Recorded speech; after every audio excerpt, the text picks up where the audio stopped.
Hey, welcome to Beyond the Veil. Yeah, it's our podcast. So we're just having a bit of a chit chat about paranormal experiences. And we've got a guest speaker today. We've got Matt, aka BloodyJuiceBox. We'll have all his Twitch details down below. Um, just joining in the little chit chat with us. So We're just discussing about paranormal stuff, anything paranormal related, experiences, haunted places, the usual stuff. the the usual. Matt's gone quiet already. He's following up on his promise. I'm here. Sorry about that, but yes, my name's Matt. I'm Bloody Juicebox, and I'm here with the two ladies to hopefully tell some good stories with you guys. Yeah. So we can start with your experience that you were talking about last night. Yeah. So I live in a small town in Pennsylvania, in the United States, and as a child, we moved to a new house location, and this was give or take probably I'd say almost 20 years ago at this point. I typically would go out to the garage in the middle of the night to get a drink, Yeah. and I would slowly start to see a shadow appear behind me. Never thought nothing of it. I'm just like, I'm seeing things, it's not real, I'm just tired, yada yada yada. And before I knew it, it started to get a little bit more serious than that. When as the nights continued and I started going out there more and more, the shadow became bigger, more dense and thick looking, more noticeable. Hmm. At this time, my father and I are currently renovating the garage. We wanted to turn it into sort of a man cave setup. We wanted to build a separate room in the back for as a gym. So we had sort of like a little nice get together area that we were not technically in the house, could open up and be in the outside during the day. And as we started renovating more and more, um, the shadow was still getting bigger. I have not talked to it. I have not attempted to communicate in any sort at this point. And one day, one night, as this was going on for about close to about 2 weeks at this point, I start feeling almost like I have breathing on my shoulder. And I look around the corner of my eye and there's a mirror. And as I'm looking in the mirror, I don't see anybody physically there, but I do see another shadow that is not matching mine. Creeped me out about it was I felt a presence, or what I thought was a presence for the first time. Um, I was new to the paranormal world at the time, never really had any experiences, nothing um, out of the ordinary. And so I quickly darted in the house that night and just never went back out to the garage. Um, about a week later after that, I went back out into the garage again, of course, went to grab a drink, and this time in the mirror, as I was still feeling the breath on my shoulder, I see an old man, bald, wrinkly face, no shirt on, and looked extremely mad. At that point, I knew that this was real. I knew my eyes were not playing tricks on me. I did not shout at him. I did not want to really disturb him. But I did state that this was my house, and I don't know who he is. He is welcome to stay, as long as he is polite. At that point, I was hoping to get a response out of him, and all I could hear is him breathing. I could physically see him breathing in the mirror. As I turned around, though, nothing was there. I could not physically see a shadow without looking in that mirror. Um, I probably stood out there in the garage for about a good 5-10 minutes that night, continuing to ask him questions if there's anything I can help him with. Is there a reason why he's behind me? And I couldn't get a response through him. All I could hear was grunting and sort of like that heavy breathing sound still, just following me. But only when I was in the one corner of the garage. When I was away from that corner of the garage, I didn't hear nothing. Um, the garage is completely separated from the house. It's not even attached. There is no um, air vents. There is one window, and I was really far from that window.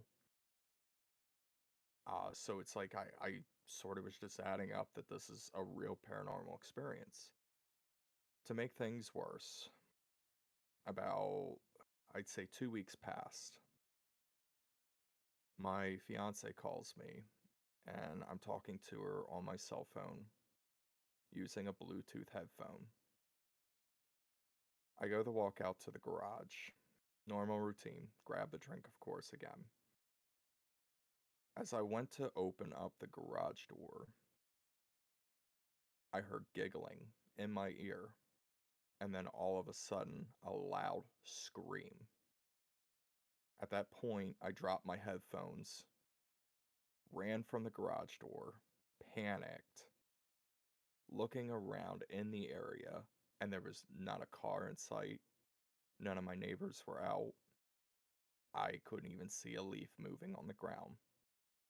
At this point, I was panicking. I had no clue what to do. So I picked up my headphones that I dropped on the ground, put them back on, and I'm talking with my fiance and asked her. Well, first I apologized. I told her, I said, I'm sorry, I heard a loud scream and I heard giggling in my ears like a little child. Okay. And she flat out told me that she could hear it on the other side of the line. So what really made me question is okay, and all of a sudden, is it just interference? Or out of coincidence, does this old man in the garage that has been staring over my shoulders have friends? And so at that point, I told my fiance, I was like, look, I'm gonna give you a call in probably about 10 more minutes. And I walked in the garage, and at this point, I'm shouting at the old man. I am stating, this is my house, my rules. I don't know what games you want to play. I don't know why you're hanging around. I was like, but this is my house. No jokes.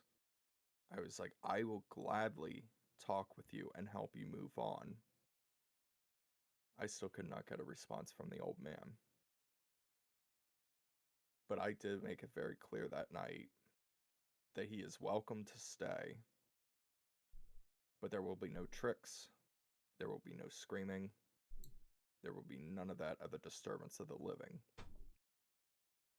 And before you know it, uh, I picked up the headphones, called my fiance again, and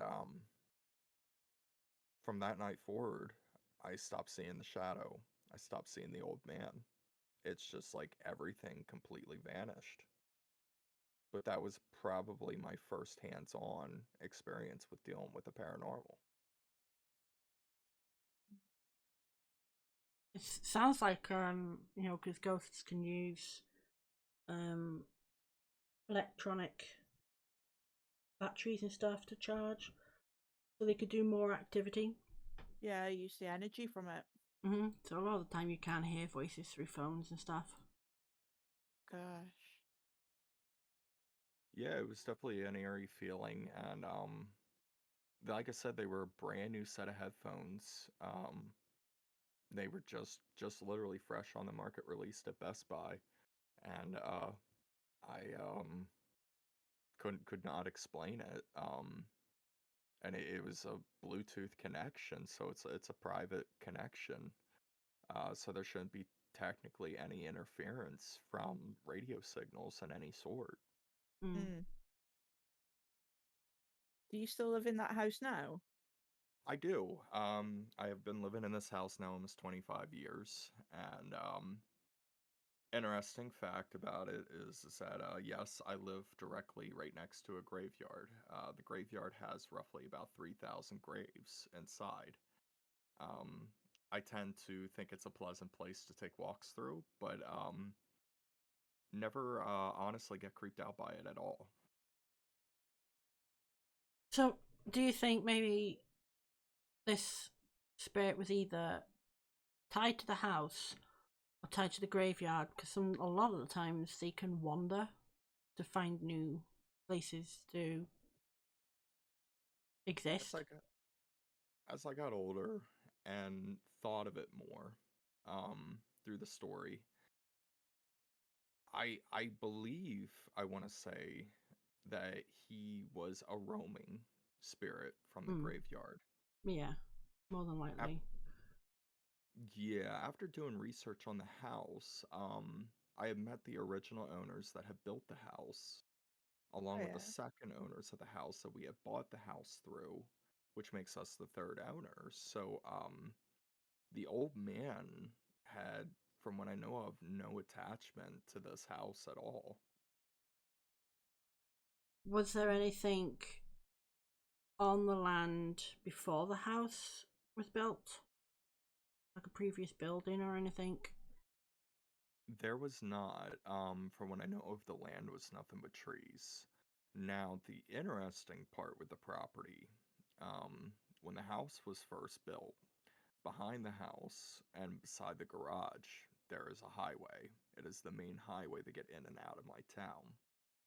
That highway did not exist, and our property actually extends through the highway across the street. Um, Now we won't use that side of the property, obviously, for safety reasons, Yeah. Mm. but I question if maybe for some stupid chance that somewhere between when the highway was built to maybe it disturbed some kind of presence there of some sort.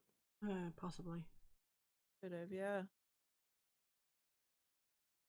But Okay. it was so hard just because the old man would not communicate with me. All I could get was heavy breathing and sort of just feel that eerie feeling. Um, he almost reminded me of when he, with his heavy breathing, of almost somebody who is dying of lung cancer or Oh, is it COPD. like a wheezing kind of gurgly? Well, not gurgly, but like a wheezing kind of breathing, like quite Y- heavy. yes, yes, quite Yeah. heavy and almost like a phlegmy sort of breathing. Mm. Gosh. How old were you when this happened? I would have had to been, that was the first year we moved into this house, so I would have probably had to been 12 years old. Wow. Had you ever believed in anything before that?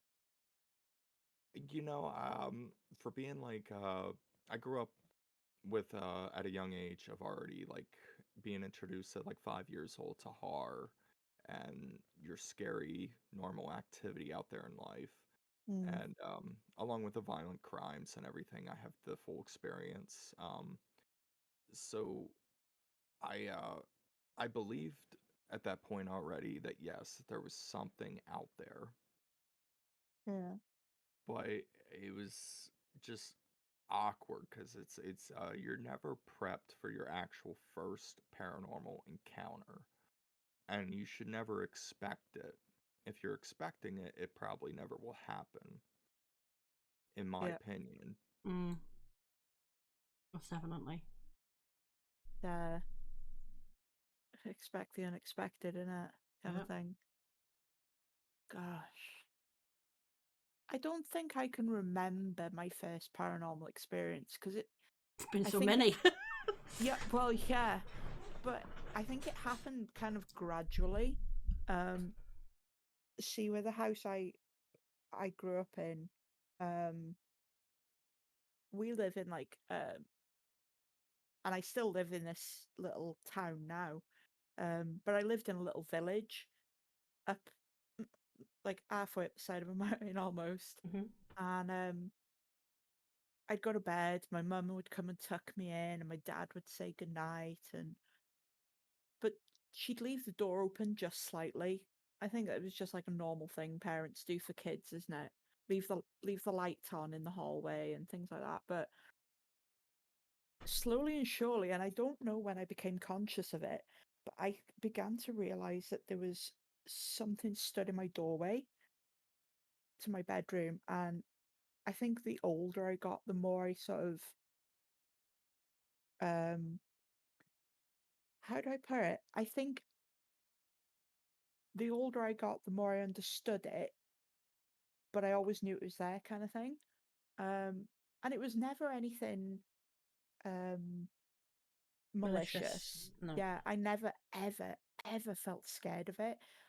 I kind of felt comforted, like when somebody's watching over you and you're like, right, I feel safe now. I Mhm. felt like that.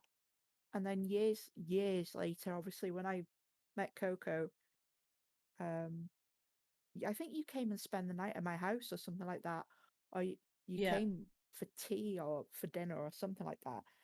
And what I still remember now, the next day you were like, "You've got a spirit in your bedroom." Yeah. That was staying over, that was. Yeah, I was like, "I know." I'd Sure. called him Ted. Yes, Teddy. His And then name's Ted. then He's a priest. no, he wasn't. He looked like a fisherman. I Oh yeah, say he looked like that because do you remember MSN Messenger? This is going back, yeah, way Oh back. my, yeah, definitely. way. We were on the had the cameras, the webcams on and stuff, and we were just chit chatting. And she gets up to go. I think it was like either go get something to eat or go to the toilet or something. The second Yeah, she got up off the computer chair, I could see this transparent man sitting in it. But the only way I could describe him was like oh, what's that? Captain Birdseye. You look like Captain Birdseye. He had a big yeah. bushy beard and everything. And it was Bushy there, white and the beard. chair was moving as he was moving around in it. And I should come back, and I said to her, I said, I just saw Ted. And she was like, you are? I said, I just saw Ted sitting in your chair. The Yeah, second you got out, he was there. And that was yeah. the first and only time I saw Ted. To be fair, um, Hi, Brandon. since I've moved out, because now I literally live just down the road, like 5 minutes, if that. Um, but every now and again, I'll go and house sit for my parents, and the noise that I always took for granted, like little creaks here, and because my parents' house isn't very old compared to most houses in the UK. I think they were built maybe in the 50s or the 40s, which isn't very old at all for a house in the UK. Some houses like 2, 3, 400 years old. Um, Mm, but the noise that I always took for granted is almost deafening when you're there on your own. Like little creaks of the floorboards and, finding doors open when I know that I closed them. And then when I come home and it's just silent and I'm thinking, yeah, there always was something there.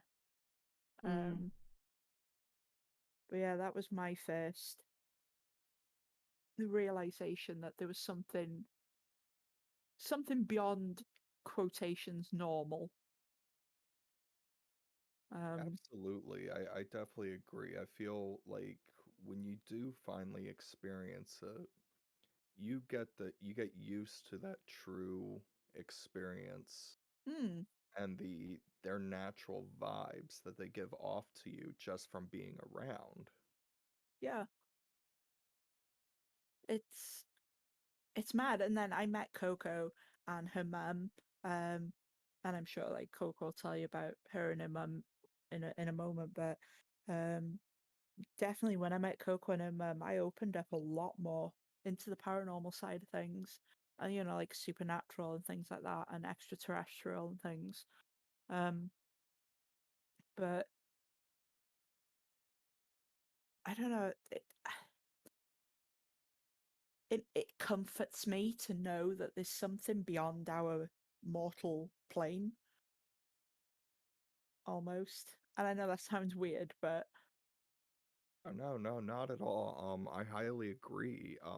It's nice y- to know that we pass in some sort or some form um beyond our bodies when it comes to that time. Hmm.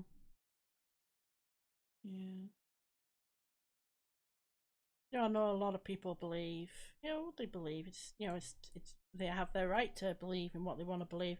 Some people Oh yeah, believe that once you're dead, that's it. There's darkness. yeah. You become worm fodder and you nourish the earth for the next set of lives. Yeah. But being spiritual people like us, um, we know otherwise. Yeah. Absolutely. Too much evidence of spirits not to think something about it. Absolutely. I highly agree.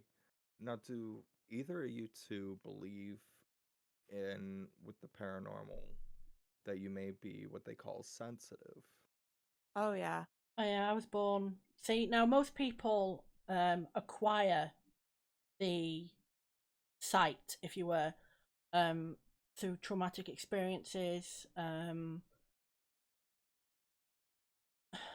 which usually unlocks that part of the brain to allow. But some people are born with it, like me and everyone on my mum's side of the family, including my on both sides actually, but more of my mum's side because we came from Romany gypsies, so they're naturally spiritual in that sense, like fortune telling and the ball and all that. So I grew up with it. You know, but Amy, she was more had to kind of like see it first, have a first experience Yeah. to unlock the rest of her gift. Yeah.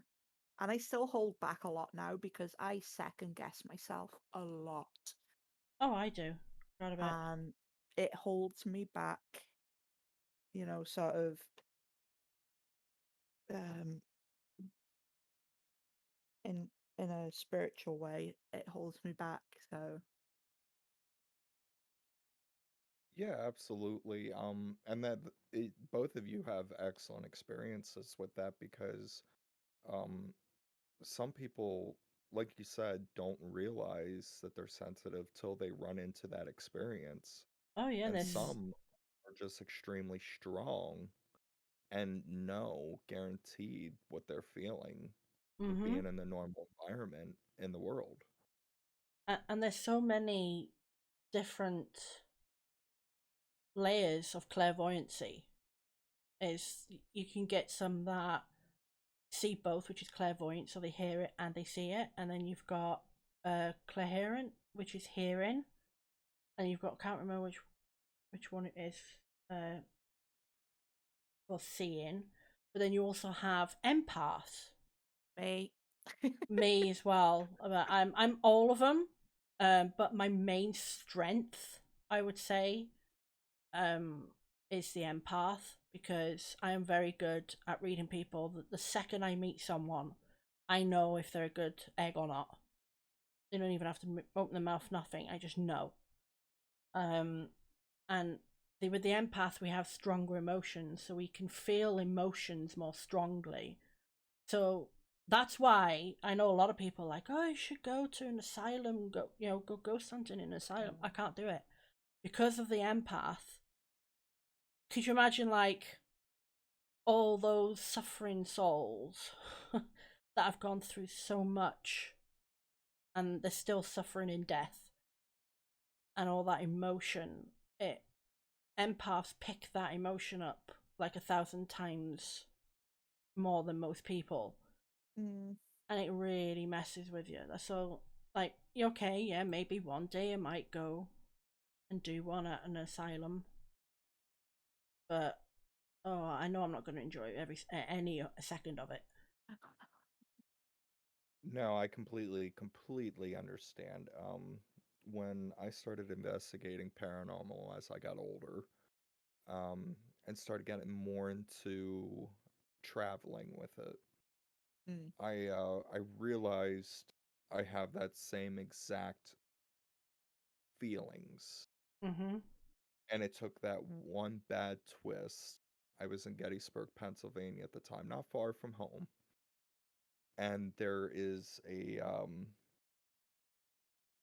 an old orphanage, Oh and in the God. downstairs, the uh, the orphan keeper, Yeah. the mother of the group, would basically treat these kids as slaves, and there Oh. was a crawl space to the back and completely pitch black.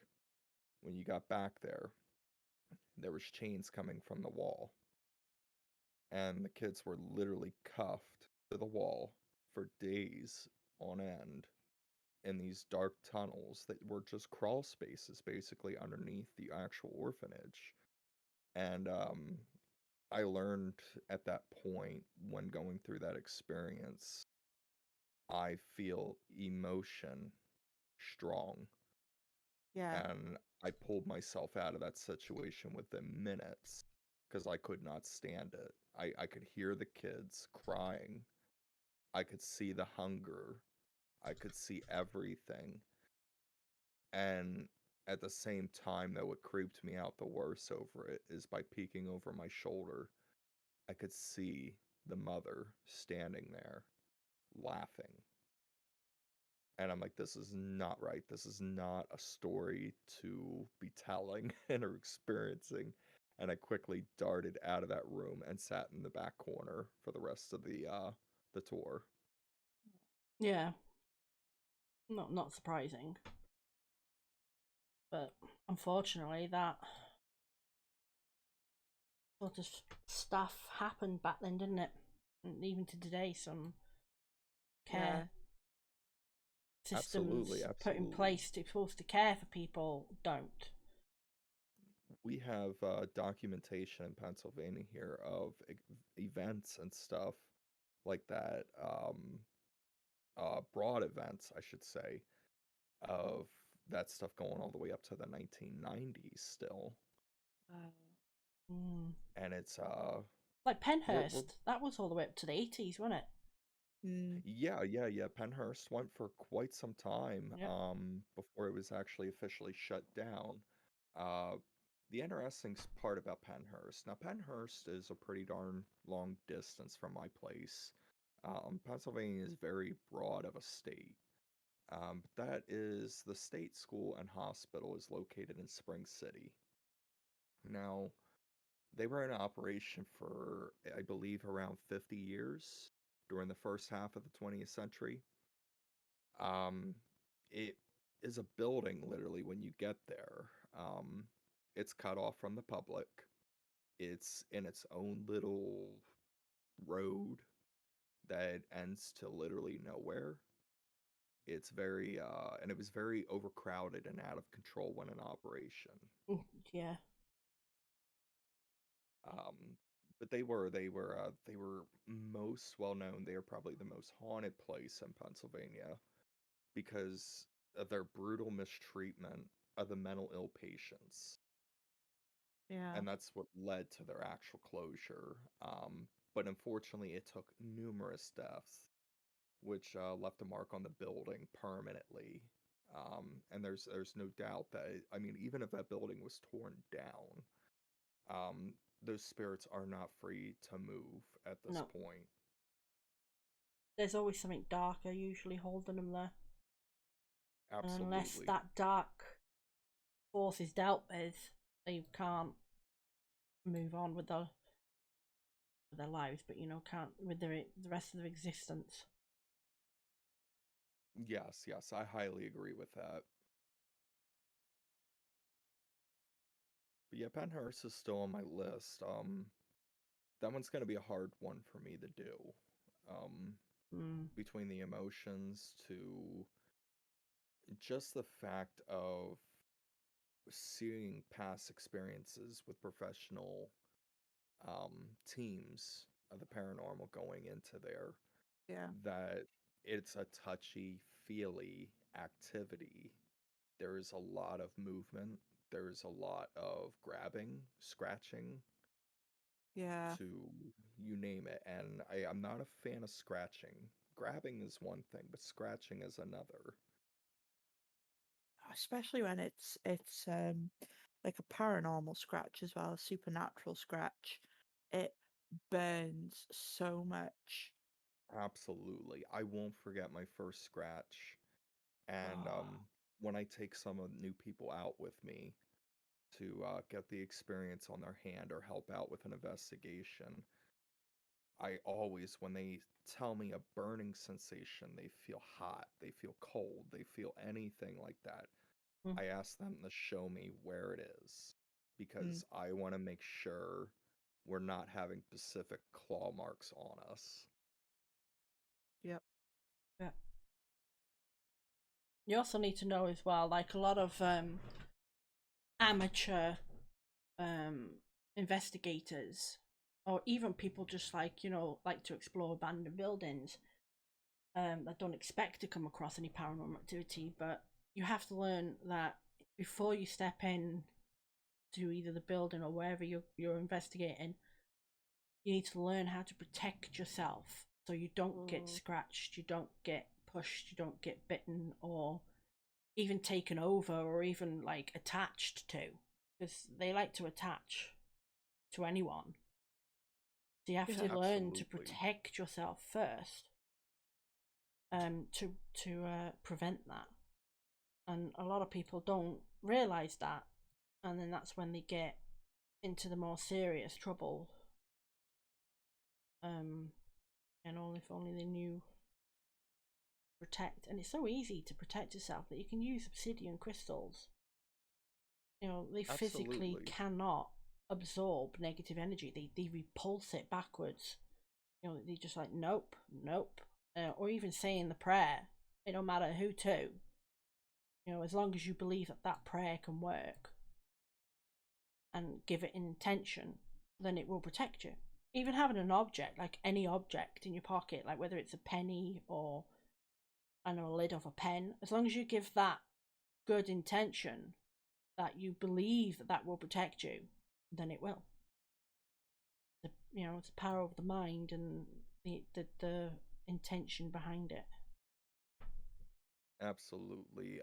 Through the years of doing paranormal research and investigating, that is one major subject I realized I needed to focus on. Um, because walking into anywhere that you know is definitely haunted, Mm-hmm. Yeah. or active in general, when you go in there open-minded, I mean, you're just asking for it, Yeah. and You it could get real ugly.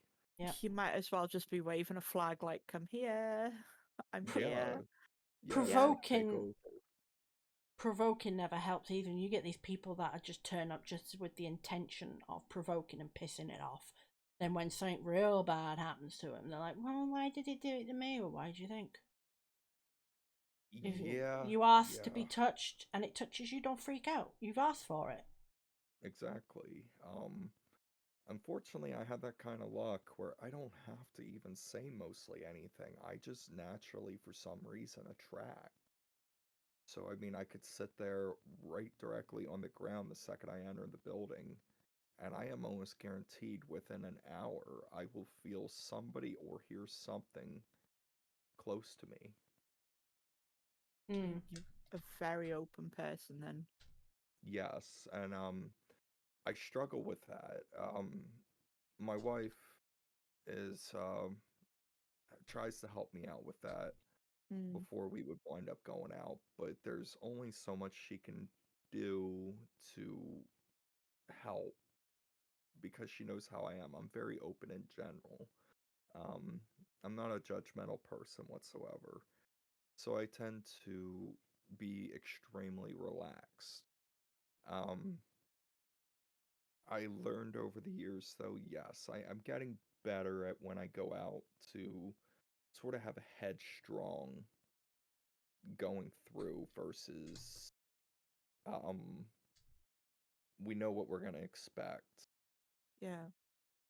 and I want it to happen. I I get to the point sometimes where I don't want it to happen, Mm. depending on what kind of experience it could be. Yeah. Well, unfortunately with us, because like we are, you know, professional um investigators, been doing it for Oh gosh. for me, well, for me, I was born with it, so I've seen them pretty much everywhere. But investigation wise, I think it started when I was like 15. So about what, so 20 years ago, something like Yeah, Yeah. for you were a me. very young age. Oh yeah, because I like with my experiences, like I say, I was born with it, so I've always been. They've always been around me. Um, um, it's like the first one that I saw. I don't remember because I was literally less than a year old. I was just about starting to talk, and I was stroking something that wasn't there on the bed. And my mum was like, "What are you doing?" And I'm like, "Doggy, doggy, stroke doggy." And my mum's looking and she's like, "There's no dog there." And she's like, "Yeah." And I'm like, "Yeah, doggy, doggy, Digby, Digby." You know, Digby was our Newfoundland before he died. Um, and she thought I was talking about because my mum's got like, well, had this massive St. Bernard's teddy bear. And she thought I was on about that, and I'm like, "No, Digby, doggy." So that was my first spirit. That's when my mum knew. Okay, she's, you know, she's like her. She's got the gift. Um, and then that one I said to you last night that I could tell you a story, but you would never believe it. You'd never believe it, but I'd tell you it. This is back when I think I was about 6 or 7, I think, maybe 8. Well, you've heard this story. I mean, this is like the first proper one that I remember, at least. We used to live in this. We used to live in this place called Rostockland, and we weren't there very long, less than 6 months. But I remember being in my bedroom, and I was in bed. Actually, it was nighttime, and I was in bed, and I was woken up by screaming, shouting, explosions, gunfire, you know, war basically, all hell breaking loose. And I turned over to see this man, and it wasn't even like, can I explain it? It wasn't even man standing there. It was almost like a thought bubble, but I could see the thought bubble. But you know, like how it's like around, so you only see so much in that bubble. Mm. Like you're watching a movie type of thing on the wall, and only half of it is showing. Yeah, definitely. And I've seen this man, and he's shouting like really aggressively, shouting in German. At the time, I didn't know it was German, but I all I remember it being a funny language. And he was shouting and screaming, and you could hear all this horribleness in the background. And then I remember him pointing something at me, which now I know is a gun. And he fires it at me, and the bullet comes out, comes towards me, disappears, and then he disappears. And at that point, I think it's because I screamed and my mum come running in, and I forgot about it. It was a few weeks passed, and I kind of forgot about that encounter. So I was at my granddad's at this point, and he had lots of books, on his bookshelf, and I was looking through one of them, and then because my mum was there, and I went, "This is the man I saw," and she was like, "What?" I went, "This is the man I saw in the bedroom," and she's like, "What do you mean? What, this man?" I'm like, "Yes, this man. Who is he?" Mhm. And I was like, "Are you sure it's him?" I said, "Yeah," because I described the medals that he was wearing. That one had a cross with an eagle on it. So you can see where this is going, if you know your history. Oh, And I pointed, I said, "This is the man that fired that gun at me. This is him." It was Adolf Hitler. I kid that you not. is When I tell people, wow. like, "What?" I'm like, "Yeah, well, why would he come all the way over here?" But it don't make no sense. No, I don't, but that's what I saw. That was my experience at that age. And my mum told me who he was, and that, the language, the funny language, was German. And what I was hearing was, unfortunately, World War II in the background, all the chaos.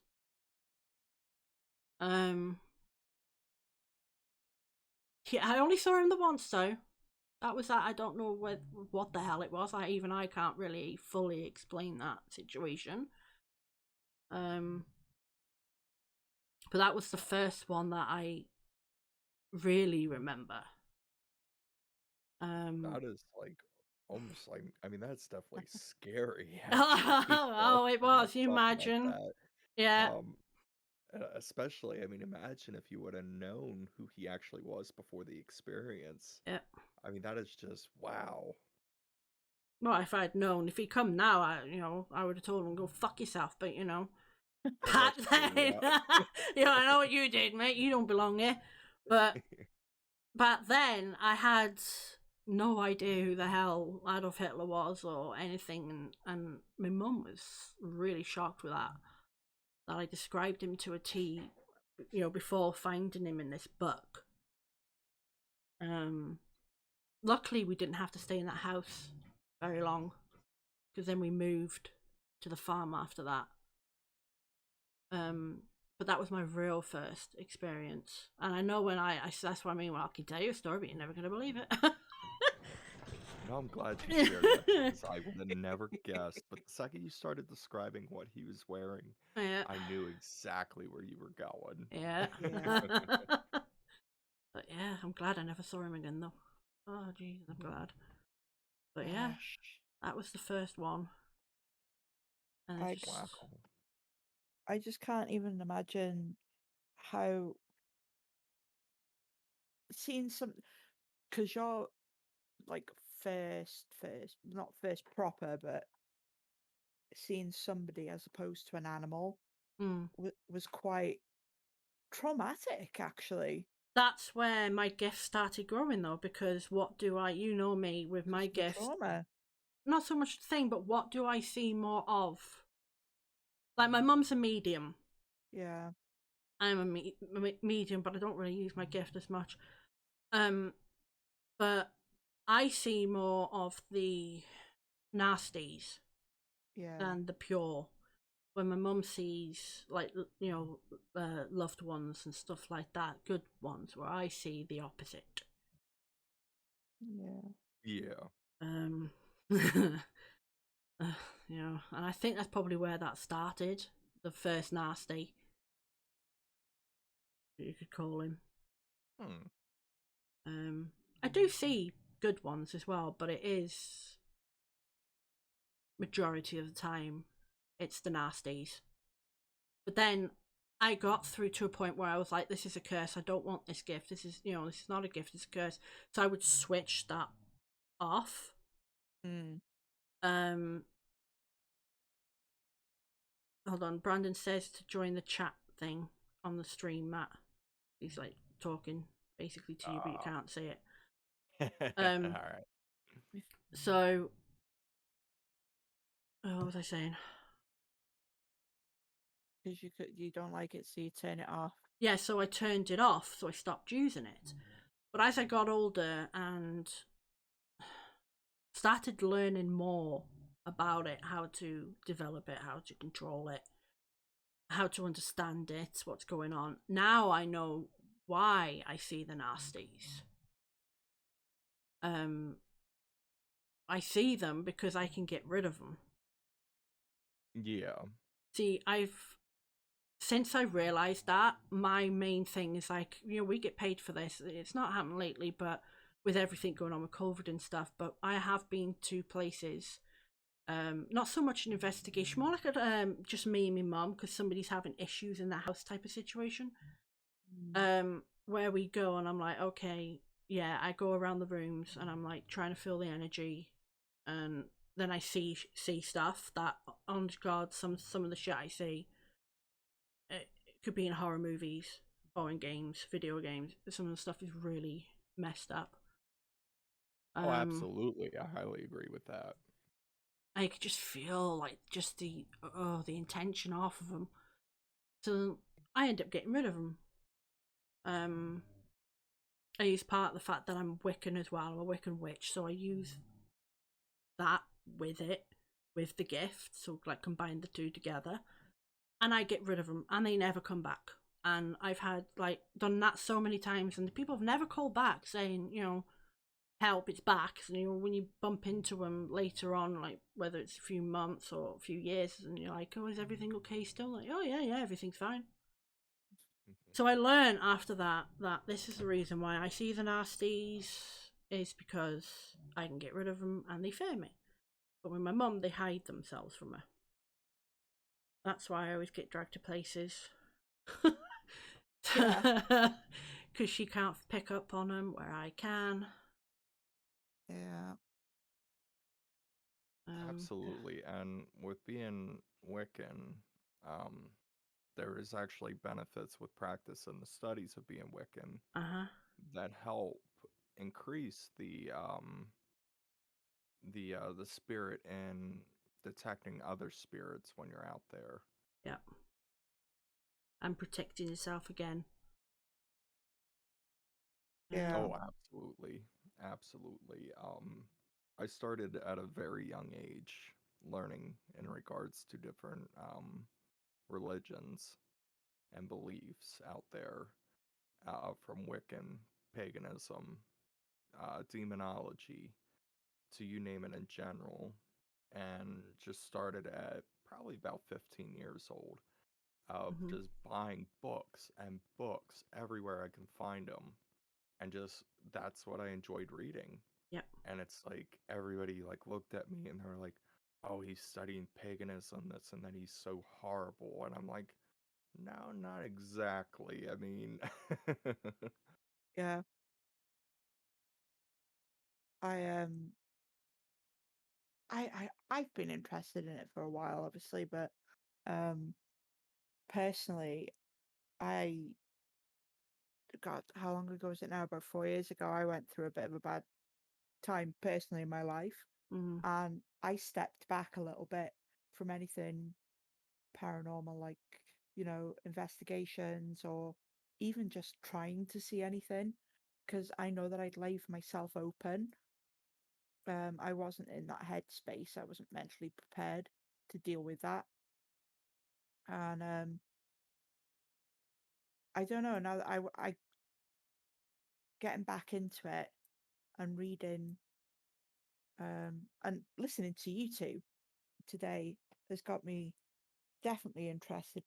Not interested again, because I've never really lost interest, but it makes me want to explore a bit more what I can do mentally and spiritually. Yeah, but see, now, you know how you have some people that work well together, like two energies, two people make things much more stronger. Me and Amy, when we're together, shit always happens. Whenever on an investigation, because she's like, yes, let's go get it head on, and she's like, we'll go for it, and I'm just like the child behind her holding onto her hand going, but I don't want to go. Yeah, it's so you like that in public horror games and all, but it's in the ghost hunting aspect is that we, yin and yang wise, she's, on the darker side, she's the lighter side, obviously. Unless you piss her off. I don't know what you mean. But the two, when we're together ghost hunting, like, we always stick to it with each other. Yeah. We can amplify the energy. Yeah. And tell, like, more of the story. Like, I will get some stuff and she will get some stuff. Then you can pick, put together the story of this person. But usually when we're together, see so much stuff. Like, when we used to go ghost hunting at Plasteg. We used to, like, this is now in a big estate house. Yeah. Extremely haunted. Extremely haunted. Oh yeah. We used to do the weekly investigations for the woman that owned the house. Even though she had this massive estate house, she's poor as fuck. She's poor. She's more poor than us, and that's saying something.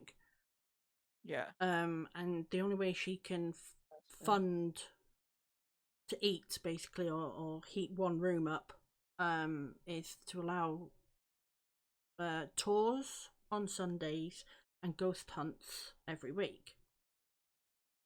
So we used to be the group that did it regularly. Nice. And then we kind of melded in with another group, and then I'm not entirely sure what went wrong, but we were there for about, a year? Yeah. And then we kind of drifted off somewhere else and stopped doing it. Which is a shame.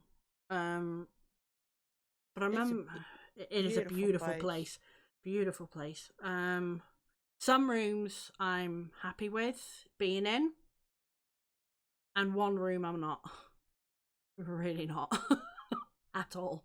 And this place has history now. I'm not just saying, like, oh, it's a typical estate house, This place had connections back then to a lot of Britain's history, and one of them being Judge Jeffreys.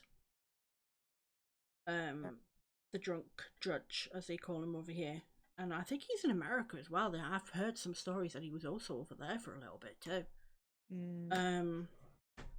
See, with the original story of the house, is that a wealthy family lived there, and they had a daughter. Can't remember the name. I don't think anyone knows the name, I don't think. But they had a daughter who was, 16, 17, maybe 18 years old, who was, your typical, now this is going to be your typical ghost story with a bit of romance story, basically. She had fallen for a farmer's boy when she was supposed to marry somewhere else that had money. She chose, the poor, and she was going to elope with the farmer's boy. And they planned it and everything, they were going to leave, and then Daddy Deary found out and was having none of it. Supposedly, so I'm saying supposedly, but what the evidence is, it was more than likely actually happened. He killed the daughter, pushed her down the well. Now there's a well on the property, so he pushed her down it, killed her, but not before she had stolen some of the jewels to fund their future with a partner. But she buried it, and nobody knows to this day where she put it, where she stacked it. Nothing. Wow. But with her, she had very long red hair. I'm not going to say ginger, because it was like strawberry blonde. It was a really nice colour. And she would wear a white nightgown. So your typical ghost story for this sort of place. It generally reads as the most typical ghost story, but it's how it happened. And, but the sad thing is, she kills people. Not intentionally. And by this I mean, She will stand. She is so scared of that place. She does not want to be there any longer than she has to. So she tries to leave, but she can't. She doesn't know this, that she can't. So she stands on the main road because the estate is right next to like a highway. Not a highway. What would you call it? Oh, it's like a dual Yeah, like a dual carriageway. carriageway. So it's really busy. She stands there, and people think she's a real person, so they'll pick her up. You know, and like, where are you going? And she's like, you know, wherever she's going. A lot of the cases people survive, but there are some that are not, that don't. So she will be in the back seat, and the person's talking to her, and as they like cross the boundaries of the estate, if you were, she disappears. Which then they look up at the rear mirror and no longer see the girl that they've just picked up. A lot of the time they stop immediately and they're fine, you know, they've got a good ghost story to tell. A lot of the time they end up crashing and dying from it. So she has caused at least 30 deaths on that road. From motorbikes to trucks to cars, and it's all documented. And that's just part of the history from there. Then this place, I think it was after that, became judge, jury, and execution place by Judge Jeffries. Yeah. And he was drunk, like he was like, hang him. He didn't care what you did, hang him, and you know. And in one of these rooms, which is called the panel room, which is a bedroom now, but at the time, it had in the bathroom, it had the hanging room with the trapdoor. So the courtroom would be in that in the bedroom, because it's kind of a big room, would be in that bedroom, and then the hang room in the bathroom area. So he would just basically be sending people to death right there in that place, and there was a lot of them until they ended up overthrowing him because of his actions. Wow. Yeah, he was a nasty piece of work. So nasty. He was vile. So then that's part of that history that adds and fuels to this place. Then there was a case of a man this is, I think it's either before or after, when it was back as a bedroom, was sleeping in his bed and somebody came in and murdered him in it.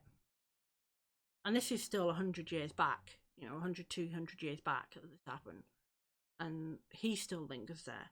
And this is the room I cannot stand. I hate the panel room with a passion. As soon as you go in there, you feel that it's bad juju, is what I call it. It's bad juju. You just do not want to be in there. It's very oppressive. Horrible in there. Especially if you're an empath, where you pick it up 1,000 times more. But I remember being in there with a whole group of people, like people I don't know.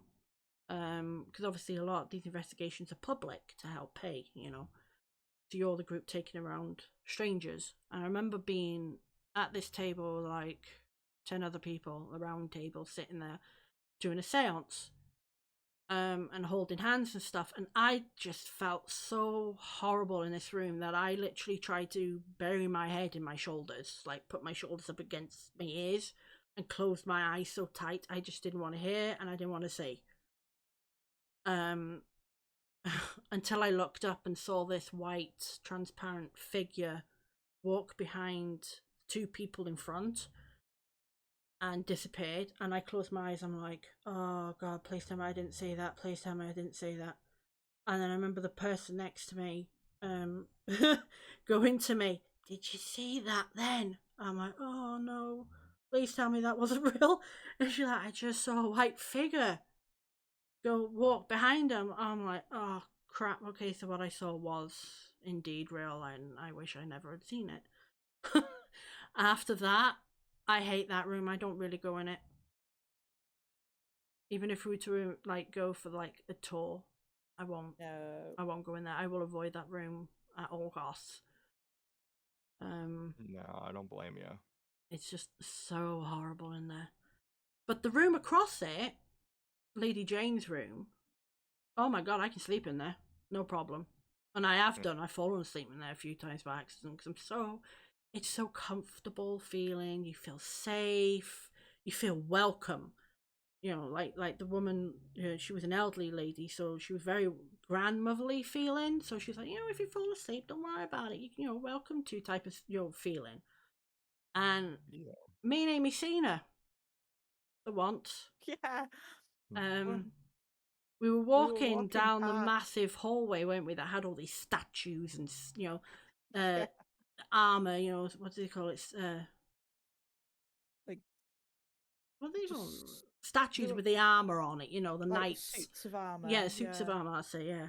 Yeah. So a big long hallway for these exotic pictures and statues and whatnot. So we're just going past Lady Jane's room and we're just talking. Just I don't remember what we're talking about. It's just random stuff. And we're walking past. We both look into Lady Jane's room and we look back. We see, but we kind of didn't acknowledge until after we walked past the room. And then we stopped and we walked backwards to have a look again. Someone sat on the end of the bed. There was an elderly woman sat on the end of the bed with a bonnet on. Yeah. A night bonnet in her little white nightgown. And you could see it clear as day, like there was like somebody was in there sitting on it. But by the time we stepped back a few to look again, she was gone, but you could see the bum impression on the end of the bed.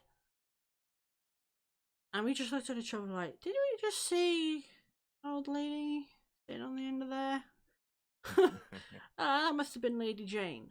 But yeah, that room was nice compared to its room across it. That place was. Yeah, I've been pushed down the stairs there as well. Yeah, that's never fun. That is never fun. I've lucked out. I've never been pushed down staircases.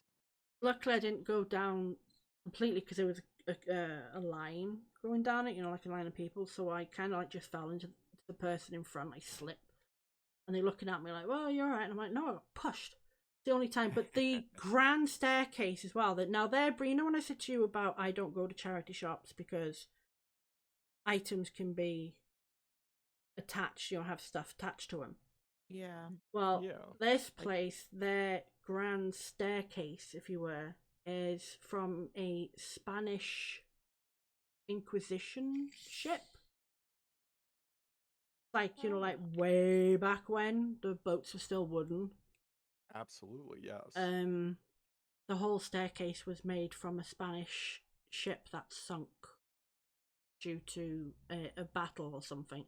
So whatever that had attached to it as well, it's beautiful staircase, don't get me wrong, it's carved beautifully, but there's some, stuff attached to that. Madness. And that's just one place we went. We've been many and seen worse. There is an interesting one that is not too far from me, and it's still in my mind where I want to go give it a shot and sort of go to it, experience it like everybody else. They call it Gravity Hill, and it's located in Bedford County. Is that the place where if you were to roll the ball, it would go up? Yes. So it defines gravity in weird ways. The trick to it is whether it's paranormal or not, but it does apparently work. I have friends that have personally experienced it. I have family that has personally done it. My problem is where it ends you is where I don't have the interest for. So the rumor and the story is behind it. When you're going up the hill, if you stop and put your car in neutral and pull your foot off the brake, your car will begin rolling up the hill. Not down the hill, up the hill in neutral. Yeah, I know which one you're talking about now. And people have footage of even where they put water on the road out their window where they've dumped a water bottle and Mhm. the water stream will go uphill and not downhill. The problem I have with it is that the gravitational pull does not end till you're almost on the cliff. That's where I have the issue. Because if for some odd stupid reason out of my luck that I go to investigate this and try it myself, I mean, the last thing I want to be is near a 30-foot, 40-foot long cliff going down. Mm. Exactly. And yeah, so it creeps me out, but that's a big popular story for around the area I live in. Wow. I've heard another one like that where the similar road, but without the cliff, obviously, but a similar road where if you were to put your car in neutral, it will be pushed up the road, up the hill. And then they were like, oh, all because the school bus got hit by a train or something, and all the kiddies died. So they didn't want any more people to die the same way they did. So they push the car up past the Mm. danger part, Hmm. and people have put like flour on the back of the car, and it's shown little handprints where they've Yeah, been, the little handprints. yeah, where I they've been have pushing. heard of that. Yeah, there's I another one have. similar to that. Yeah. Yeah, and it's that's the weird part because I've seen pictures and footages of that, and to see, you know what I mean? It's not that you're seeing an adult hand. No, you're seeing children's Hmm. hands. And many And of them. that's where it's creepy because it's like I really feel for children's spirits. I really Hmm. do. Yeah. Um Adults I'm able to work with. As for children, I struggle. And it's because I feel their emotions more stronger than I do the adult. Hmm. Yeah. Yeah. That would be the empath in you. Yeah, and it's a very touchy feely. My wife actually makes fun of me for it all the time. Because I'm not a guy to cry. I'm not a guy to get upset. I am very determined all the time. I am very strong. But when I do my investigations and whatnot, she knows that is one of the very few times that she could possibly see me tear up. And Yeah. it sometimes is uncontrollable where I'm feeling that much emotion. I have to almost walk away and go back outside before I can go back in and communicate again because of just the amount of sadness and whatnot that's brought forward to me that it's like it literally puts you almost in a depression mode, Hmm. Yeah. um, full max. You just had a family member that passed away. It gets to you that tough. Yeah. It's like sad, like the empath side, when you do get really strong, sad feelings, especially from like child spirits. Um, it I understand 100% what you mean. It's so strong, and it just feels like sometimes your insides are being ripped out. You can feel the heartache, and you can feel the scaredness, and Yeah. the fear and the pain and everything. So you've got that going on, and then you're also actually feeling sorry for them in your own empathetic space. Um, but yeah, I 100% get what you mean when you say you can deal with adults better than children. So Yeah, yeah, and a lot of has to do with it is because where my mindset goes with it, and mm, that's where I sort of lose control. Um, so with an adult knows how to display their emotions properly and whatnot typically. mm, Depending, I mean, some adults, I mean, are not as stable as what people believe they can be, but a child, especially one that might have passed away at a young age, uh, might not understand what they're going through. and might not understand what it means to pass on Mm-hmm. or Mm. continue. Um, so it makes it tough to see that where a child has been stuck for over 100 years in a building where they have been tortured, and it just goes through me. It gets underneath my skin almost immediate. Yeah. Yep. It's I always feel angry in those situations because, well, I feel the sadness as well, but I feel anger because children should never have felt like that. Nope. Um, and it breaks me so much to know that, like you were saying earlier on, um, uh, about the place you'd gone to with it, was it like an orphanage or a foster home that you were saying, Matt? Yeah, an orphanage, yes. And you could feel everything, and you just had to get out there and sit away from that situation for a little while. I can get that 100%. It's such a how do I describe it? It's a vile feeling because you almost feel like you should be able you should be stopping it, You feel but you helpless. yeah, I Yeah. do because I would not know how to deal in that situation, how to help them at all. No, no, not at all. And that's like that's a big thing to me just because it's when I don't know what to do in a situation, then I let my emotions truly get to me.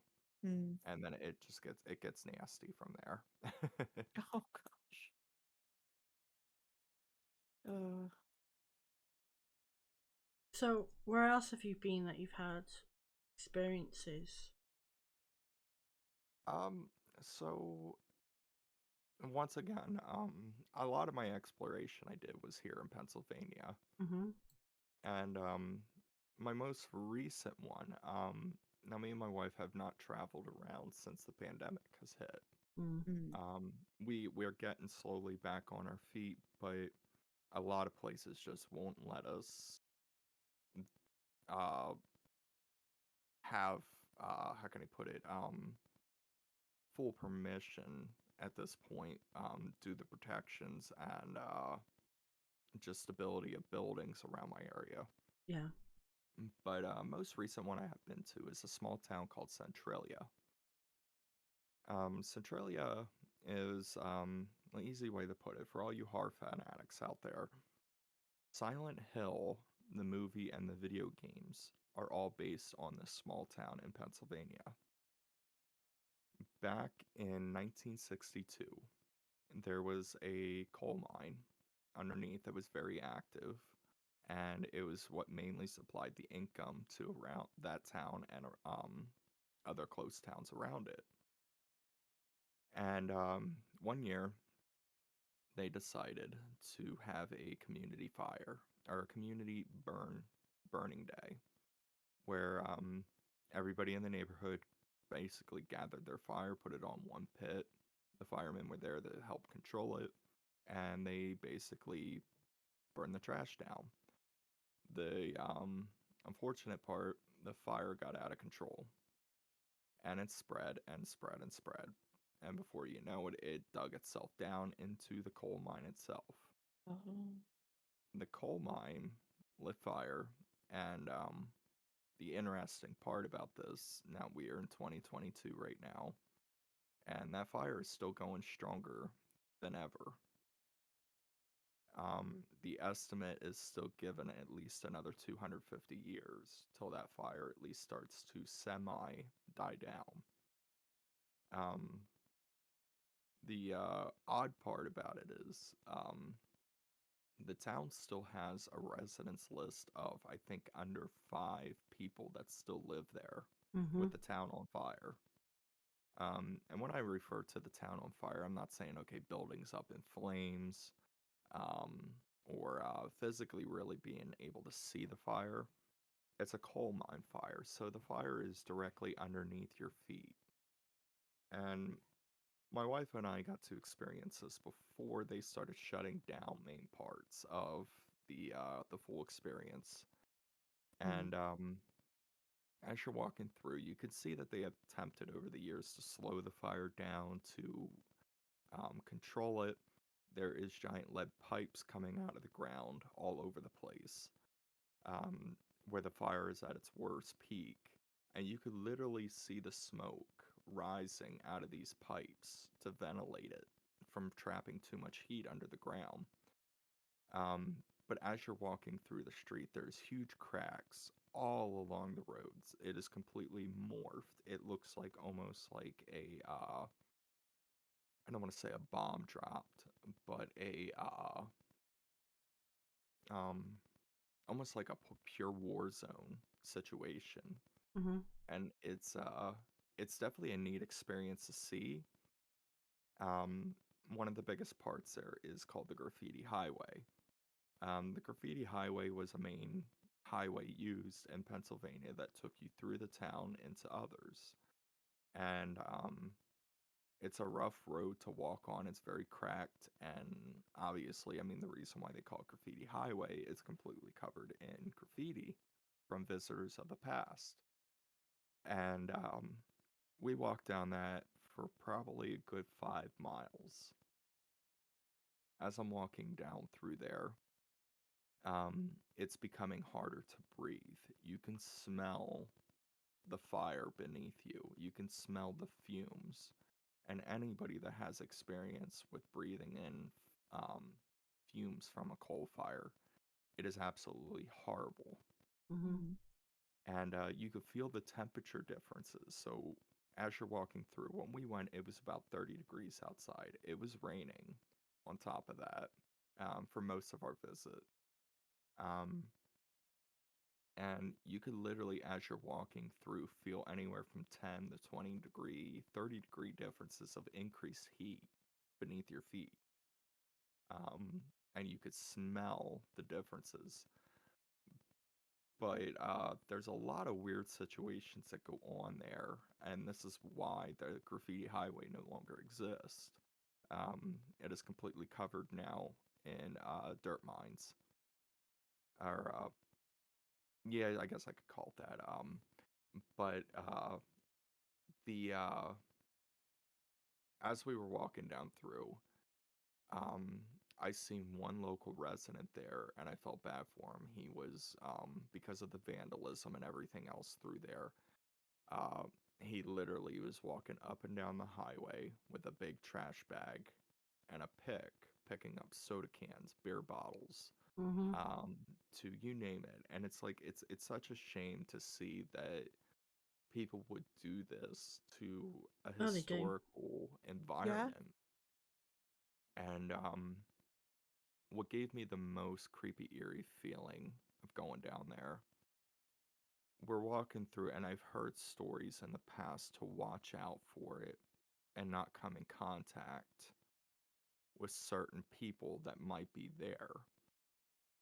There's weird practices that were going on in the area. And as Mm. I'm going down through, I see a set of stones that are stacked in a certain position. And my wife is getting real close to it and like is all excited to check it out and this and that. And I flat out told her, I'm like, look, you don't want to be getting near that. I said, do you know what that is? And she's like, no, not really. But she's like, I've seen it in movies and stuff. And it's like, and you see what happens in the movies with it on how they present it. I said, it is an offering. You do not want to be near it. I said, you do not want to be making eye contact with anybody that is near an offering. Um, you want to steer clear of that stuff. And um, she was a little disappointed because I didn't let her get too close to it. But in the long run, um, she did a little research after we left, and she sort of thanked me for it because she realized what she was getting near. Um, Not saying that all offerings with the stone pallets like that are bad, but you don't know their purpose there. Mm. And we winded up honestly turning around and going back to the car and doing everything by car as much as possible. Because we could not handle the stench, the smell of the fumes, and they were just too strong. Mm. and both of us left there with a massive migraine. So we felt bad sort of for the people that live there. Um, as for spiritual though, and paranormal, um, no, we went during broad daylight because it's heavy monitored by the local police, and we didn't want to attempt to one tick off anybody in the area or anything like that, Mm. and two, of course, get in trouble with the law. But we started exploring more with by car, and when I got towards the top, Centralia is located on the mountain, Yeah. and as we're going up, there was this beautiful, absolute beautiful chapel that is still active on top, and it literally sits all the way to the top of the city or the town, I should say. And my mind was blown. I had to take pictures, of course. Mm-hmm. Um, and it's still one of my favorite pictures till this day. But I thought of the Silent Hill movie, and it kicked in my mind when I looked at this chapel. Oh, the bit where the woman gets pulled apart. Exactly. Oh, the The chapel is steps. Yeah. identical. In fact, if you guys ever go to my profile online, I have it as my background where you can actually see what I'm referring to. And but it's absolutely beautiful, and it just blew my mind that Silent Hill movie was actually that close in the situation Mm-hmm. of how that town truly looks. Um, but paranormal and spiritual, I have not seen too much over that way. Um, but we tried doing our best to respect the people that still live around there Yeah. Mm. and the buildings itself. And not to mention, we knew the whole entire time we were there that we were being strongly watched by the local police enforcement. Yeah. And so we just sort of just, like I said, stuck to the roads and whatnot. I did go a little off trail where I started walking more through the areas that were completely covered by bushes and high grass and whatnot, just to get closer looks to see what we're truly seeing. Mm. But I have seen other people, unfortunately, full on break and enter buildings in there, and I I know just from personal experience of traveling with the paranormal, if you don't have permission, don't go in. Don't just don't. It's not right. No. There's And um there's a fine line that you've got to walk. Like obviously you want to investigate places, but you always have to be respectful. Yeah. Living and um, you know, on the other side as well. absolutely, absolutely, I highly agree. And back in my amateur days with doing paranormal investigations, one thing I wish I would have learned how to do was close the door. Mm-hmm. Ah, Um, I was really bad for that. I just up and leave, not dismiss myself or anything.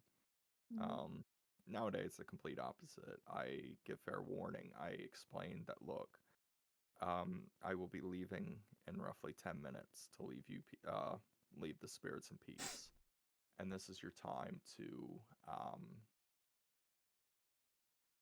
interact with me one last time before I close the door, Mm-hmm. mm, to let them know that, I mean, this is the time to cry for help. After that's it. Yep. yeah. It's like you said, it's really important to know how to close down after yourself because you don't want to be taking anything home with you because things do attach themselves to you. Yep. Absolutely. And knock on wood, I never had it actually happen, Yeah. but I've heard of it obviously happening, and just something I don't want ever to happen. I've had it Yeah. happen, unfortunately. Yeah. Mm-hmm. Uh, luckily nothing aggressive. You seem to attract a lot of children. I say that you seem to attract a lot of pseudo children. Yeah, well, some of them are real children and some of them are fake children. Yes, a lot of them pose themselves as children, Mm. and they're not.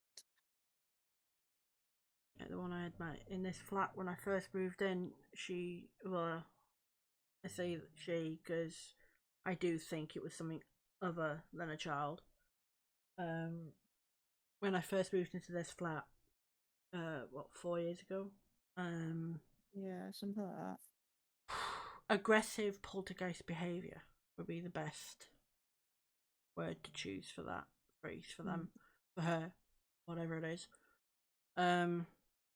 She would. Now she showed herself as a little girl, like as part of where my apartment is built is on a road of what used to be a rich neighborhood back in the Victorian times. So you've got these massive mansions all the way up this road on both sides. So there was once a mansion that stood where all the apartment blocks are now. And we thought at first maybe that's where she came from. But not entirely sure. But she would pose herself as a little girl. But then she if she was a little girl, she was one hell of a naughty one. She would throw things off the top of the fridge. She would smash plates, ashtrays, anything that was breakable, she'd break it. And I got to the point where I was like, I'm not fucking dealing with this child anymore. Not dealing with this child. Where I ended up, because I usually bless my houses when I move in, and before I move out, just in case, because through your life when you're living somewhere, you can create yourself quite a few negative energies just from like your temper, your depression. You create that negative energy yourself, so sometimes it's good to clean this out. So at the same time with her being naughty, I was like, I'm done. If she is truly a pure spirit, like like she's a good girl, but she's just being naughty, then she'll still be here after I cleanse. And now when I cleanse, I use smudge sticks, but I use white sage. I don't use the other sage because to me it smells horrible. White sage smells better, and I highly use agree. sea salt, as well as holy water. So I basically put the crosses on the doors, the windows, and the walls. All 4 walls get a cross on it. And then I put salt along the door line and the window ledges. And obviously the smudging you do clockwise, so you start in one corner and go for another until you've cleared that room. And you say like a little ritual prayer thing. Usually best to start from the top to bottom. Like if you had an attic, clear the attic first to make it go down to the first floor. Then if you've got a basement as well, go for the basement up. So you would force it like either down, up, and eventually it's got no choice but to be on one floor. So then you would do the top floor and then it's on that floor, like on the ground floor where your living room and kitchen would be. So then you would basically go from room to room to force it out either the back door or the front door. And then once it's out, you close it, you put the salt along the line, and it's at your house. So once I did that, it stopped. All the smashing and breaking, it stopped. So I knew after that she was not what she was pretending to be. That she was something more vile than that. But then again, with the having the tendency to attract them, because you're like a light bulb. Anyone who has the gift is like a light bulb. or like, you know when they say like a moth to light, they get attracted by the light. So a lot of people who don't know that they have it or how to control it or not, they always have this light on. So they're out and about doing whatever they're doing during the day, and you got these spirits that seeing that light, that antenna, and like, oh, so they will attach and be attracted to that person more. Yeah. Yeah. So that happens a lot. So I think all of my places where I've lived have been haunted. All of them. Some good ones, some not so good ones. Like obviously in Rostockland with, you know, Hitler. And then I moved to the farm. The farm had pleasant ones, but it had a creature on there that even my mum, to this day, cannot get that scream out of her head. And I can't replicate it. When I'm watching stuff like, you know, like the paranormal shows and stuff, and I'm hearing like a creature scream, I'll send it to her like, "Is this what you heard?" And she's like, "Nope." Nope. What I heard, I never want to hear again. She's going. And then from the farm to the house that I grew up in, essentially for like 19 years. The house that Amy spent a lot of time in. See, that one's full. And I mean full of spirits, that house. Yeah. Mostly good ones, but there was one wrong one. Yeah, I didn't like the one that used to like to look at me from round the corner of the top hallway That downstairs. one was a good one, but it was curious. How to say? So we had one that lived in the attic, and I always said that he killed his wife, who was a nurse. And I'm not the only one who picked up on this nurse. This nurse was very active, especially vocally as well sometimes. But she was nice though. She was to protect her. But she was like a 1950s nurse, so they had like that different type of uniform. And she had like red hair again. She looked like Lucy Ball, but in a nurse's outfit. And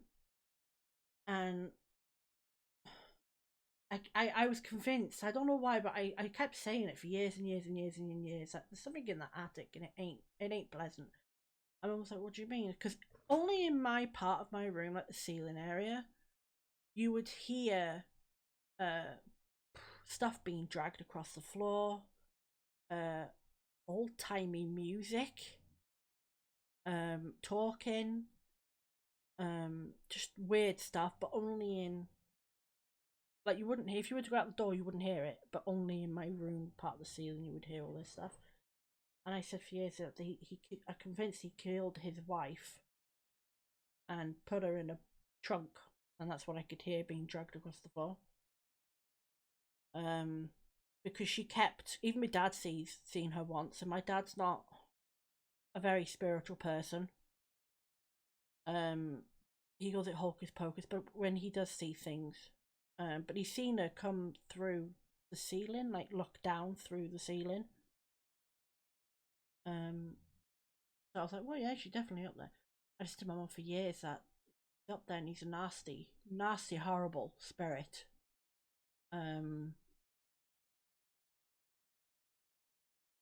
Which one day she found out for herself that he was a nasty one, and that I was right all along. Because she was up there getting something and she had a broom thrown at her. Oh wow. Yeah, I went up there once to get the Battleship game because I had a friend over. And I went up there to get the Battleships board game. And I fucking hated every second being up there. So I get up there, and it's not it's not like in a typical American attic neither. You don't have no we don't have no staircases up there. You know, you have to put a ladder in like a hole in the ceiling to climb up. Yeah. So this had like a thick, well, you know, the thick, heavy door that it had on it. So I get up there, and it's pitch black, and I've just got a little light to find what I'm looking for. And I find the box, but while I'm up there, I'm hearing things running across into the dark parts of the attic. and then I'm hearing growling and hissing, and I'm trying to look, and I'm not seeing anything. So I'm like, okay, I'm just gonna grab this, and then I'm gonna get out. So I grab the game, pass it down to my friend, and as I'm coming down the ladder, and where the hole was, it was basically right above the stairs. So where the landing is would be the hole. You would pretty much be trying to stop your ladder from going down the stairs. Yeah. Or a little bit skewed off, but either way, the ladder could go down the stairs if it wanted to. So I'm coming down the ladder, and I'm passing her the game, and I go to grab the big heavy attic door to close it shut, so it comes down. And before I'd even grabbed it, it was violently swung, or like swung shut onto my head, which made me kind of almost fall off the ladder and down the stairs. My friend had to quickly stop me from going any further. And I'm like, oh, you motherfucker. I was angry with it. I was like, now you've hurt me. You physically, all these years I've been there, now it's physically harmed me. It only did it the once, so. But then my mum had the broom thrown at her. Didn't hurt her, but she was just like, did you throw something at me? No, I told you there's a thing up there. Don't want you up there, it don't. Then there was the old lady that died in the kitchen. I saw her once. That was the first time I ever experienced anything in your old house. She's lovely though. She's real lovely. I saw her solid as anything one day. It was in my room, and I had the door open, and I see this old lady come out of my mum and dad's room, looks at me, smiles. I smile back, but with the confusion look on my face, like, who the fuck is she and why is she here? And then she goes down the stairs, and then that's it. And I remember my mum and dad hearing someone coming downstairs. I was like, are you coming downstairs? I'm like, no, it's the old lady. She was wearing a blue dress with white dots on it, and she had like grey curled hair with these 1970s black glasses, like the thick rimmed, pointed into the corner glasses. Like, I remember that. Solid as anything, but she was lovely. Her husband died in the hospital, and he didn't know he was dead. So he came back to the house thinking his wife was going to be there, but she'd passed. So they were separated from each other. And he was kind of not exactly very violent, but he would throw things at you because to him you were the intruder. You know, what are you doing in my house? Because he never understood that he would passed. He threw all my CDs at me, and then my mum had to tell him, look, you've passed, your wife's passed, you know, we can reconnect the pair of you together. And I think after that they did, because you used to hear the cupboard doors always open and shut in, and pots of pans, like somebody's in the kitchen cooking, and it'd be like at ridiculous times of the morning. And if you were outside, you would see shadows past the window. That was what you saw a lot of, was the shadows in the kitchen. And then once we got the two connected again, that stopped. But then you had this man that only Amy saw to start off with, was at the top of the stairs, just this black, solid shape with an outline of a man. Did not like him, thank you very much. And he would peek. Well, you probably best off telling it. Like, I can only tell you what I saw. I was stopping the night. I think I was stopping the night or whatever I was doing anyway. And you'd go out in the hallway through the door and the front door, and it was a very small hallway, wasn't it? You're like literally one person and that was it. Yeah. You come through the front door, straight to the right hand side to the living room, or straight up the stairs. Anyway, I came out of the living room and I looked around the corner to put my hand on the light switch. And as I poked my head round the corner, from the very top, because you climbed the stairs and then you had to turn right immediately to the doors to the bathroom and the two bedrooms. So from round the corner, as I peeked round, this black apparition. It was just black. It was like a solid black shadow. Mm-hmm. Also peeked round the corner at me. And there was no eyes, there was no facial features. It was literally just a black shadow. And I was Yeah. there. And I was, Coco, Coco, Coco. She's like, what? I'm like, there's something looking at me. She was like, you what? There's something looking at me. So she come and we both had a look. And we stood there, didn't we, staring at it for a little while. And then it just ever so slightly, slowly just merged its head back as if to say, I'm not looking at you guys anymore. And that was the time I got absolutely freaked out by Coco's house. Yeah, but you kept seeing it. Every time she'd go to the bottom of the stairs Every to put time. shoes on or whatever, she'd look up. She's like, "It's looking at me again. It's looking at me." And I would never see it. Like, she's seen it at least 30 times before I actually seen it the Yeah. once. And He did not like me. I And can tell you now, the feeling of him was never felt hate like that before. He hated me. and I would be outside having a cigarette. This is when I was smoking. And she was like, "It's back. It's looking at me. Coco, quick, see if you can see it." So I go running through the kitchen and into the front room, and then I'm like, "I don't see it," because I'm looking at this point. I'm like, "I don't see anything." She's like, "It's there. It was there. It's popped its head back round." I was like, "I don't see nothing." But then all of a sudden, I saw a head pop round the corner of just pure black, and she's like, "See, there it is. Did you see it?" And I'm like, "Yeah, that time I did. That was the only time I ever, in the 19 years I lived there, saw it." It was mainly Wow. her that seen it, but that house was incredibly haunted because we had you know, like you talking about tunnels yesterday. Well, Wrexham's like full of tunnels, as well as mine shafts and passages through the mines. And underneath ran a mine shaft underneath the whole of our estate. Um, so things used to pass through there, like miners and monks, and you'd see them all pop up in my bloody bedroom. My bedroom was a vortex.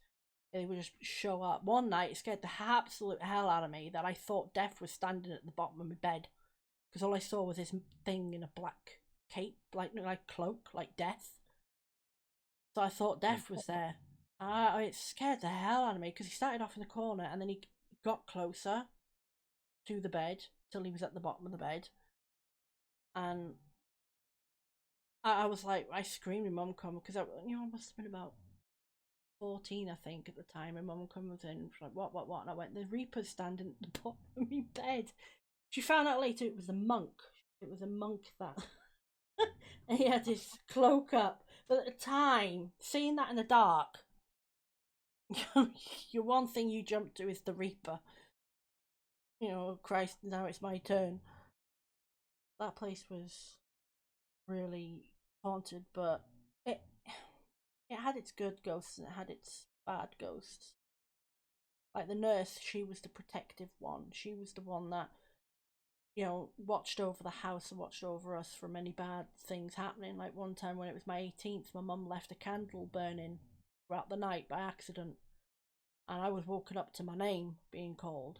And I ignored it first because I thought it was in my dream that I was hearing it. Yeah. So I would wake up and I'm like, "Huh?"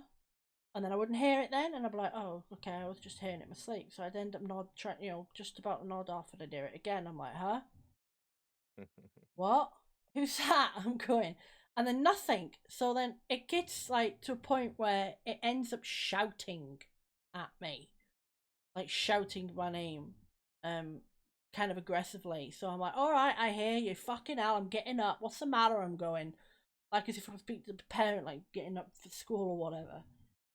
And it was like, "Check the downstairs." I'm like, "Okay, I'll go check the downstairs." So I went down and I checked the windows and the doors and the gas hob. And I'm like, nothing's out of place. So I don't know why I've been called down here. So I end up going back like towards the door to go upstairs, and I go to turn the light off in the front room. So as I've reached my hand round to turn the light off, I see this glow in the corner of my eye, And I'm like, what the hell's that? So I look over and it was a candle. And I'm like, oh, that's why he woke me up. So I blew it out. And then I was like, is that then? Can I go back to sleep now? And it never woke me up afterwards, so it must have been the candle. Like my mum got woken up by the same voice, same female voice, when the sofa was being delivered. It was shouting her name, saying, "The sofa's here, Chris, the sofa's here." And my mum would wake up and I'm like, oh, okay.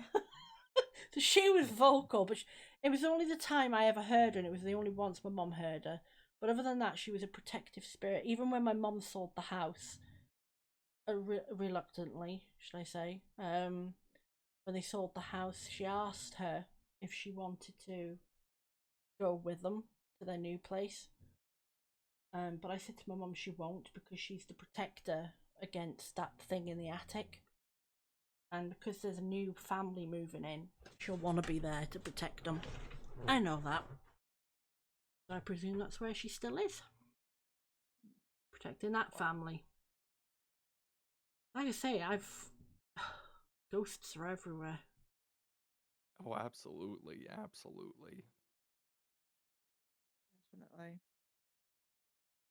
You never know where they're going to turn up. No. Oh. So, has anyone got any other experiences that they've had? Uh, Nothing at the top of my head right now, actually. I've nailed my main stories of recent and the beginning, at least. Well, we've got quite a few. Yeah. I know there's quite a few, but it's referring to them in the back of my head, Mm. of being able to call it out. Yeah. Hey, something we can talk about in the future, isn't it? So, Yeah, because, there's going to be multiple podcasts. And eventually, ghost stories as well. Absolutely, absolutely. And I'm bound to, anytime you two would like me to join in again, I am more than happy Mm-hmm. to. See, this is another reason why we're making this, why we made the Beyond the Veil, is for the podcast to talk about paranormal stuff. And eventually, once it starts building up, having people talk about theirs, like viewers talk about their experiences. And I wanted to, be like a community thing where any other streamers wanted to tell their stories could as well.